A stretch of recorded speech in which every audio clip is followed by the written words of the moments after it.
Okay, now that we've gone over the laws of exponents, quotient of powers, and we did the proof in the last video, we're going to look at some examples. So just to recap, the laws of exponents says that when you divide powers with the same base, remember with division we're talking a lot about fractions, right? So when you divide powers with the same base, you subtract the exponents.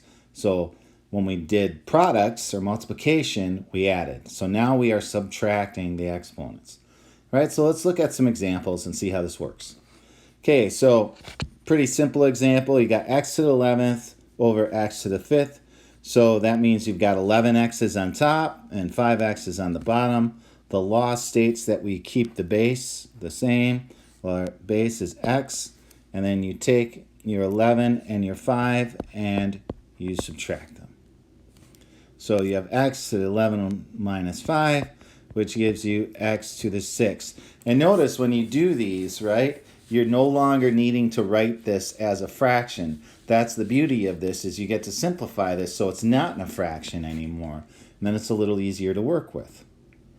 All right, another example. See, we've got a couple things going on in this one. We've got some numbers that are being divided, and then we've got some monomials that are being divided, all right? So let's do our division of our numbers first of all. So we know that 18 divided by 2 is 9. All right, so we're going to have 9. And then k to the 7th over k to the 5th. Well, we take our common base, which is k. And then you have your exponents and you subtract them. So 7 minus 5. And then when you simplify that, you get 9k squared.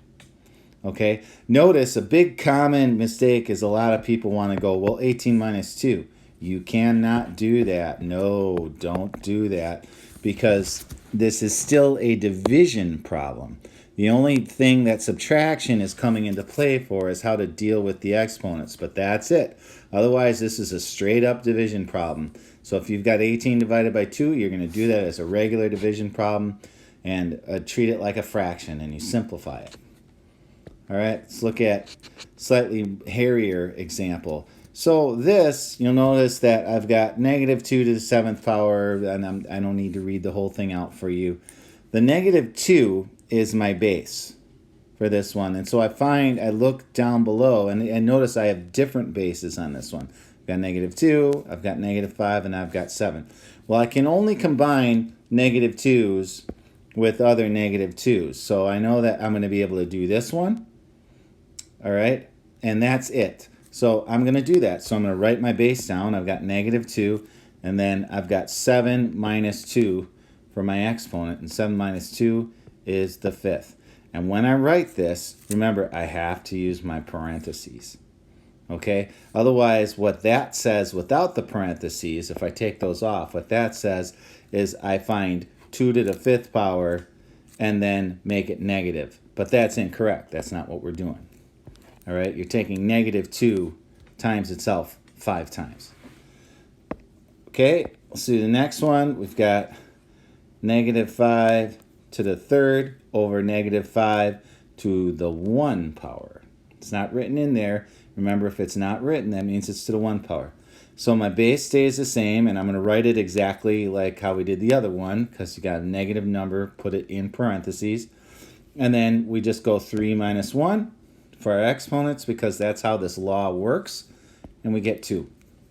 And for our last one, we have 7 to the 4th over 7 to the 3rd, so it's times, I'm going to put these times marks in here, times 7, and then you have 4 minus 3, and that gives me 1, but I'm not going to write 1 here because we don't write 1 when we have 1 for exponents. We'll just leave it how it is, because 7 to the 1 power is just 7. So you have a simplified answer here. It really wasn't too ugly. You just got to remember that it's with like terms you can do this with. So thank you for watching.